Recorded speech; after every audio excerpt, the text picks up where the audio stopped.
এখন আমরা যাচ্ছি জগন্নাথদেব দর্শন করতে, কারণ এরপরে আর আমরা দেখতে পারবো না। তার কারণ হচ্ছে, সেটা পরে বলছি তার কারণটা কী। কারণ আজকে জগন্নাথ দেবের স্নানযাত্রা, তারপরে জ্বর আসে সবাই জানেন। তো তারপরে 15 দিন মন্দির বন্ধ থাকবে, আমাদের এখানে থেকে খালি সাইট সিনিং করতে পারবো। তো যতটুকু পারি দর্শনটা করে চলে আসি, তারপরে সাইট সিনিং যাবো। হোটেলের ব্যালকনি থেকে ভিউটা ঠিক এরকম, চারিদিকে গাছপালা, সমুদ্র, লোকজন, আর ওখানে বসলে না একটা আলাদাই শান্তি পাওয়া যায়। এত সুন্দর হাওয়া, মানে আলাদাই। ছাদে গিয়ে আরো হেভি উঠে। ছাদে যাবো না, আমরা রেডি হয়ে গেছি, এখন যাবো। কিন্তু এখনো যারা আমাদেরকে বলে তাড়াতাড়ি করতে, তারাই রেডি হয়নি। চলো, আমি আর আমার শাশুড়ি এখন যাচ্ছি ডেটে। খেজুরে খেজুরে যাচ্ছি। পুরীতে আসার সাথে সাথে আমি নোটিস করছিলাম আমার স্কিনে অলরেডি ট্যান পড়া শুরু হয়ে গেছে। তাই আমি ওদেরকে বলছিলাম যে আর কারো ট্যান পড়ুক না পড়ুক, সমুদ্রে গেলে আমার ভীষণ বাজেভাবে ট্যান পড়ে, আর এটা অনেকদিন স্টেও করে, মানে ট্যানটা ঠিক ওঠেও না। আমরা যাচ্ছিলাম জগন্নাথ মন্দিরে, তো আমরা ডিসাইড করেছিলাম আমরা হেঁটে যাব, কিন্তু আলটিমেটলি আমরা একটা টোটো করেই নিলাম অনেকটা হাঁটার পরে। আর এখানে আমি একটা বাদরের ছবি তুলছিলাম বলে আমার শ্বশুর পাশ থেকে বলছিল যে আমি আমার প্রজাতির একটা বন্ধু পেয়ে গেছি, তাই জন্য আমি ওর ছবি তুলছি। প্রতীক্ষার অবসান করে আমরা চলে এসেছি, সামনেই চলে এসছে। এই যে দেখছো আমরা ঢুকলাম, ঢোকার পরে জাস্ট এই দৃশ্যটা দেখার পরে আমি পুরো স্পিচলেস হয়ে গেছিলাম। ঠাকুর দেখতে পাই না পাই, অ্যাটলিস্ট এইটুকু দেখেই তো শান্তি হয়ে গেছে। দুই দাদু তো চিনিকে পেয়ে ভীষণ আনন্দ।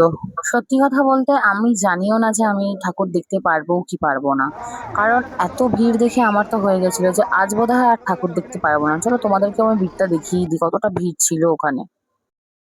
তো ভিড়ের মধ্যেও কষ্ট করে আমরা এতটা হেঁটে হেঁটে এলাম, আর ঠাকুর দেখতে পারবো না এই দুঃখটা একটা মনের মধ্যে ছিলই। ভেতরে ক্রাউড সম্পর্কে আশা করি সকলেরই একটু হলেও অভিজ্ঞতা আছে, তাও আমি কিছুটা দেখানোর চেষ্টা করলাম যে কতটা ক্রাউড আছে। ভেতরে তো আরও আছে, দেখা যাক ভিডিওটা করতে পারি কিনা। ভিতরে ঢোকার পর আমি বুঝলাম, বাইরে তো জাস্ট আমি ট্রেলারটা দেখেছিলাম, আসল সিনেমা তো ভেতরেই আছে। ভেতরের ক্রাউড তো বাপ রে! আমরা যারা গেছি সব বয়স্ক মানুষদের নিয়ে, তাদেরকে নিয়ে আমার বেশি চিন্তা হচ্ছিল যে তাদেরকে নিয়ে আমরা ঠিকঠাক থাকতে পারবো তো। আগের বার যখন পুরী এসেছিলাম তখন আমি শুনেছিলাম যে ধ্বজা পাল্টানো হলো, তারপরে আমরা ঢুকেছি। আজকে যখন গেছি তখন আমি শুনলাম যে ধ্বজাটা পাল্টানো হবে। দেখো, বেদির ওপরে 3 মূর্তি গজানন বেশে বসে। এখানে যারা ধ্বজা দেয় তাদের ধ্বজাটা লাগানো হয়, মন্দিরের চূড়ার যে ধ্বজাটা সেটাও কিন্তু পাল্টানো হবে। তো দেখো, যারা ধ্বজা দিয়েছে তাদের সেটা তো পাল্টানো হয়েই গেছে, আর একদম চূড়ার যে ধ্বজাটা ওটা যখন পাল্টানো হবে না, আমি জাস্ট ওয়েট করছিলাম যে কতক্ষণ কিভাবে পাল্টাবে। অত উঁচু একটা চূড়া, তার উপরে ধ্বজা কিভাবে পাল্টায়, মানে সেই সম্পর্কে আমার কোনো আইডিয়াই ছিল না। কিন্তু আমি যখন দেখলাম, মানে আমি মুগ্ধ হয়ে তাকিয়ে রইলাম যে এত কিছু, এত রিস্ক নিয়ে মানুষরা করে।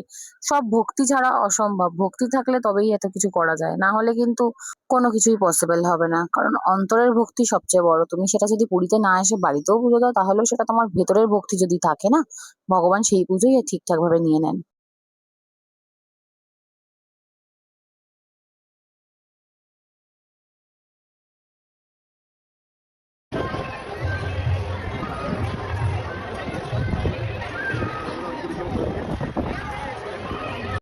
ছবিটা দেখো, দর্শন করো, কারণ এটা শ্রী জগন্নাথ দেবের স্নানযাত্রার ছবি। এটা হচ্ছে আমাদের ব্যালকনি থেকে ভিউ।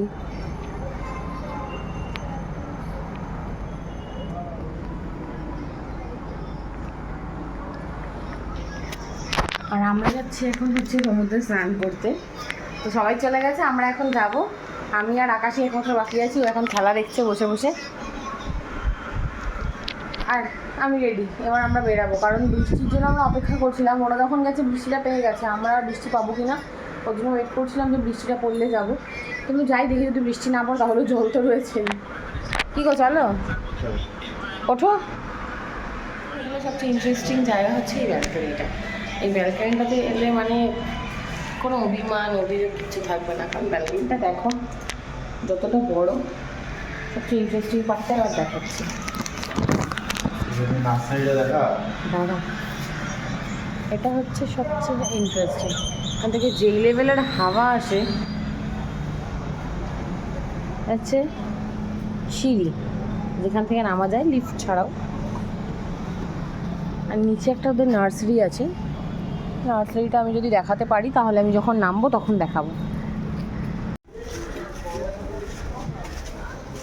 আমাদের এখানে বাইকও রেন্ট হয়। এরিয়া একটুখানি 2 মিনিটও আমাদের হাঁটা পথ না,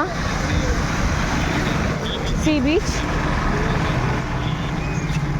আমরা হাঁটতে হাঁটতে চলে এসেছি, কিন্তু মারা কোথায় এখন আমাদেরকে খুঁজতে হবে। মা কাকা না আমাদের সব পাল্টান চলে গেছে আগে, আমরাই এখন লেট করেছি। আমরা চলে এসেছি বিচে, কাকাকে দেখতে পেয়েছি, মাদেরকে এখনো খুঁজে পাইনি। আর আকাশ খেলা দেখছে, মনে হয় বিচে বসে বসেও খেলা দেখবে। ওই যে কাকা। মা কোথায়? মা তো বসবে কোথাও, মাকে খুঁজবে। পেয়েছি পেয়েছি। বালির চোটা ক্যামেরা এদিক ওদিক হয়ে যাচ্ছে, হাঁটতে পারছি না, এত বালি। সবার আগে হয়েছে, চিনিরও হয়ে গেছে, চান টান করে সুইমিং কস্টিউম পরেছে, মানে উল্টো ডাঙায় থাকে সেটাও প্রমাণ করে দিয়েছে। ও তো ফুল হাতা জামা নিয়ে এসছে, ওটা পরিয়ে দাও। দাদা আমার জলে ফোবিয়া, আমি তো বেশি দূর যাব না, আমি একদম সামনাসামনি থাকবো, যার জন্যই আমি ফোনটা নিয়ে যাচ্ছি যে একটু ভিডিওটা করতে পারবো। জলে আমার ভীষণ ফোবিয়া, আমি যেতে পারবো না ভাই। সাঁতারও জানি না, তার মধ্যে ডুবে মরলে আমার কেউ বাঁচাবে না। কাকা আর আকাশ সাঁতার জানে, অতএব ওরা যতটা যাবে যাবে, আমি যাব না। মাকা লাডলা বিগড় গিয়া এখানে। ও পিসি আমাকে ছেড়ে চলে এসছে, একা একা ভিজছ।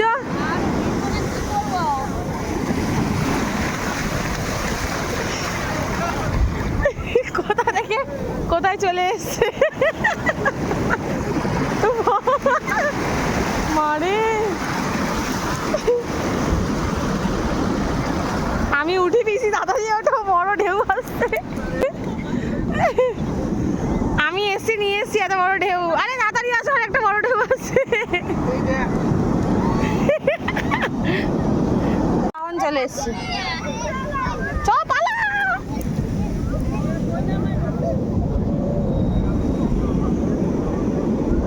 ওটা চলে এসছে আমার সাথে সাথে। একজন কম ছিল আর একজন এসে শুয়ে পড়েছে। আমি এখানেই ঠিক আছে ভাই, আমি নামবো না অতটা, আমি ভয় পাই। আমি অতটা পুরো ঢুকে গেছিলাম ভাই, তোমাকে তো ওখান থেকে তুলে নিয়ে এখানে ফেলে দিয়েছে।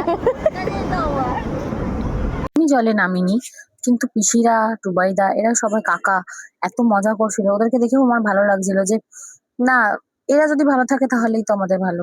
আর আমি এটাই জানি, কারোর ভালো চাইলে তোমার অন্তত খারাপ হবে না, ভালো ছাড়া। বাবা সিনটা জাস্ট দেখো, জ্বরটা নিয়ে এসেছি। এতক্ষণ ওরা ছিল ওইখানে, ঠিক আছে, যখন পিসিকে তো তুলে নিয়ে গিয়ে ফেলে দিয়েছে, পিসিকে তো তুলে নিয়ে ফেলে দিয়েছে। আমি তো নামিনি, বললাম না আমি সামনাসামনি থাকবো, তাতেই আমার কোমরের ওপর অব্দি জল চলে এসেছে। লাস্টে দাদারা যারা লাইফ গার্ড যারা থাকে তারা এসে বলছে যে আজকে তো জোয়ার আছে, এখন জোয়ার আসবে। তো কাকার হাইট তো অনেকটা, তাও কাকাকে বারণ করলো। এবার কাকা যে বসে আছে, কাকার পুরো মাথা অব্দি ডুবে গেছে, কাকাকে নিয়ে চলেই যাচ্ছিল প্রায়। তো কাকাও উঠে গেছে, এখন আর কেউ নেই অতটা নিচ অব্দি। এই বেশি পাকা, এই চলে গেছে, কিছু করার নেই। আর আকাশ এলে ওকে তো আটকানো যাবে না, ও তো একদম আলাদাই লেভেল, কোথায় কোথায় চলে যাবে তার নেই ঠিক। আমি ভাই সাঁতার জানি না, আমার প্রাণে ভয় আছে, আমাকে এখন বাঁচতে হবে। নাতির মুখ দেখিনি এখনো আমি। ডাক্কারে চলে এসছে আমার স্বপ্না সুন্দরী। তোমার মাম্মা খেয়েছো পাখি? কি খেলে? চিনিকে নিয়ে আমি নামলাম ফাইনালি একটা ছবি তুলবো বলে, কিন্তু তুলতে পারছি না। এটাতে ভাবছিলাম উঠবো, কিন্তু তারপরে ভাবলাম লোকে যদি বলে উঠে পিঠে হাতি, তখন প্রেস্টিজে পড়ে যাবো, ওর জন্য আর উঠলাম না। পিসি আর আমি ছবি তুললাম, মা তো নামেনি। দুবাইতে অনেকটা চলে গেছে, অনেকটা। কাকা তো খুব বকা দিয়েছে, তাও আসছে না। চিনি নামবি জলে? কেন জল আসবে? দাঁড়া, তুলবে না। আমি যেমন শিখেছি ছোটবেলা থেকে যে কোনো পরিস্থিতিতে ভয় পেলে চলবে না, সেটা ভয়টাকে জয় করতে হবে। আমিও আমার মেয়েকে সেটাই শিখালাম। এত জোরে খিদে পেয়ে গেছিল যে আর পারছিলাম না, তাই এক বাটি ম্যাগি অর্ডার করলাম। বাবাকে অনেক কষ্টে নিয়ে আসতে পেরেছি, মা এখনো আসতে পারেনি, আসছে। মা অন দা ওয়ে আছে, আমরা নেমে একটা ছবি তুলবো, কারণ আমিও নামবো না, বাবাও নামবে না, মাও নামবে না। আমার ভয় পাওয়া পাবলিক। কুশু বেবি চলে এসছে, বেবি ঠাম্মিও চলে এসছে, দাদুও চলে এসছে। এবার আমরা একটা ছবি তুলবো, কারণ আমরা তিনজনে একটা ছবি তুলিনি। এক পায়গা একটা না ভয়তে।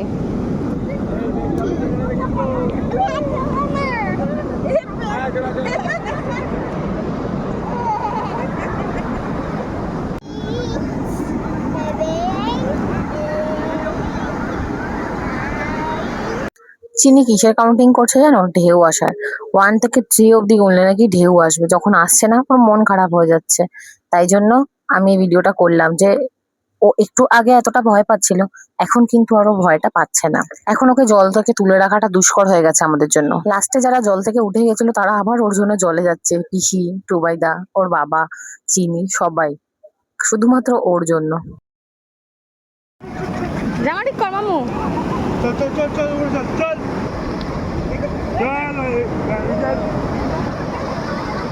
চল চল।